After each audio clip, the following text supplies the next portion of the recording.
We have extremely good news to talk about today. You are able to unlock the new M16 service carbine in GTA Online just by purchasing it.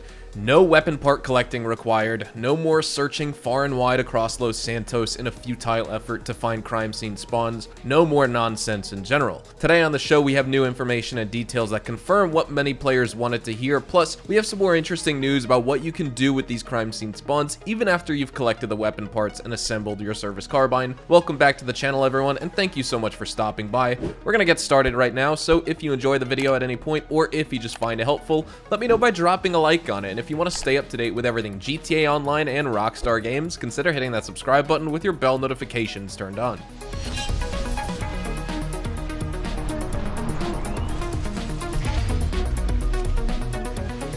A couple weeks ago, while we were still learning more about the M16 service carbine before it officially released last week for players to find in Thursday's update, we got confirmation from the in-game files that the service carbine actually came attached with a cost of $370,000 as a price tag, which led us to believe that in the future, when the weapon was released for players to acquire, we could either search for the weapon components like we knew, or save all that time and pay a premium to buy it from AMIGOS so we can just start enjoying the new DLC weapon right away. And as you know, last week when it launched, the M16 was only able to be acquired by roaming around the map in search of those crime scene locations, so I was wondering why Rockstar even bothered coding in a $370,000 price tag to this DLC weapon if they had no intention of making it available at AMIGOS for players to buy. But with today's news coming from Rockstar Games Insider and Enthusiast Has Fun 2, we got confirmation that we will actually be able to purchase the M16 service carbine suit.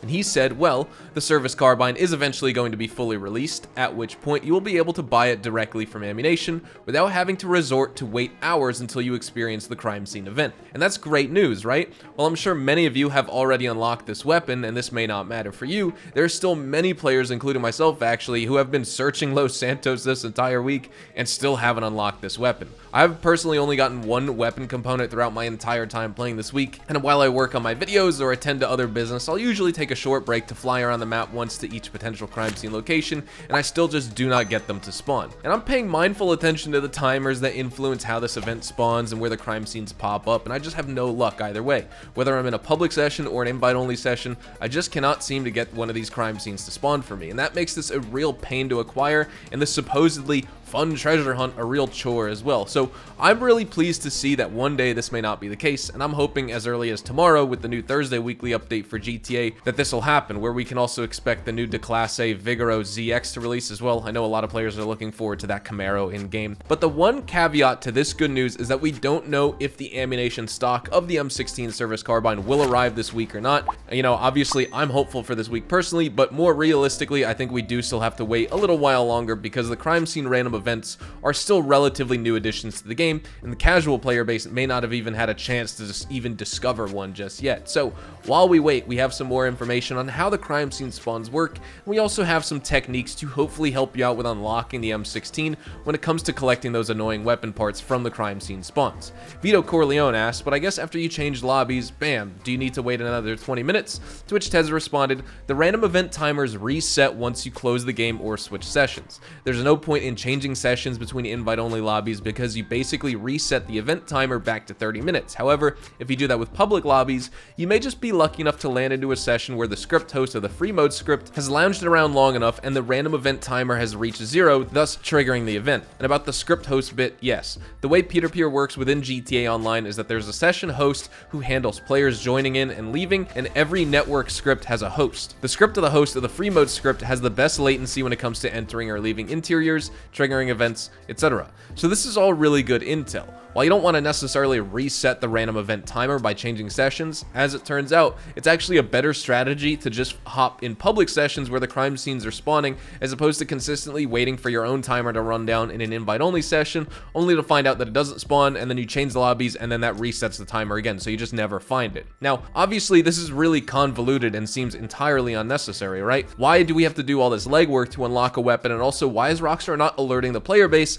to just how much time they're going to need to personally invest before they can unlock this weapon. And Gaffa has a similar question about this. He asks, why isn't there any notification about being required to wait 30 minutes? Why do we have to listen to data miners to get information about this? Basically, why isn't Rockstar giving us this information themselves? That's a pretty poor show, if I'm honest. And TezFun2 had some insight to give here, both source from the game's code as well as some history from Rockstar about how they handle these frequently asked questions and frustrations in the past. And he said the cooldowns for those random events were hard-coded prior to this update. They only added tunable variables for them after the latest update. Those variables would have been necessary for a user interface notification to function, and a support article explaining the cooldowns would have sufficed. However, there was a similar instance with the free mode event support article where Rockstar listed out exact durations of the cooldowns between each free mode event, but after a certain DLC released, I can't recall which one, the timer was changed and that bit in the article remained outdated. Eventually, Rockstar did update the article to simply remove that whole bit altogether, so Rockstar may not explicitly say the exact duration, but instead go for the just wait at least a half an hour advice.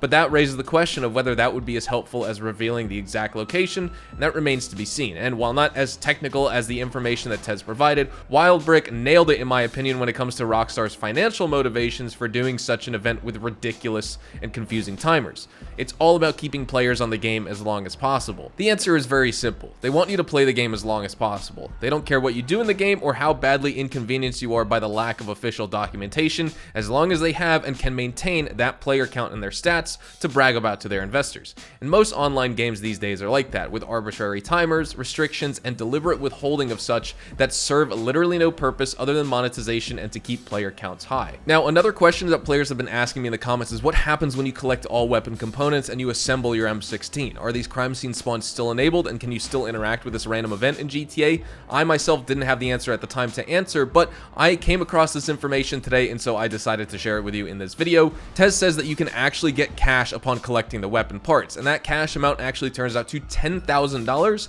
but you'll also be left with a 3-star wanted level, mind you, so it's completely up to your own personal choice and personal discretion whether you actually want to interact with this event and take the money, or you can just make the decision if it's even worth your time. Honestly, I would argue yes, because if you drive by a crime scene location, just quickly hop out of your car, grab the money, and not hang around for long at all, you might as well make some extra money while you're traveling on your way to take care of one of your businesses, for example, right? And this will also happen whether you're in a public or invite-only session as well, so just like the crime scenes that spawned for you before you had assembled the M16, there's going to be no difference afterward. But with all that said though, that's all we have time for today, and so we're going to be wrapping things up right here. Thank you so much for watching, everyone. What do you think about the news that we will eventually be able to purchase this M16 outright from Ammunition? Have you already assembled this weapon, or are you still having trouble 1 week later like me? I'd love to hear from you in those comments below.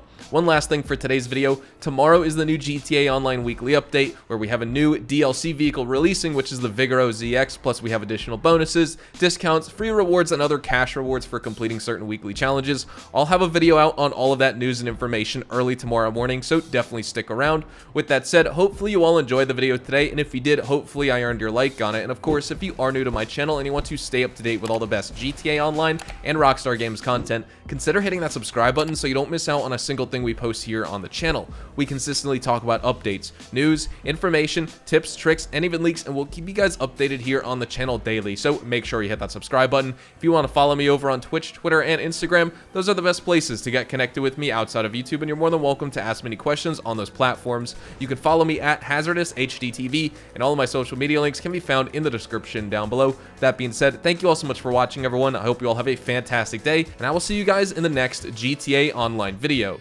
Adios, amigos.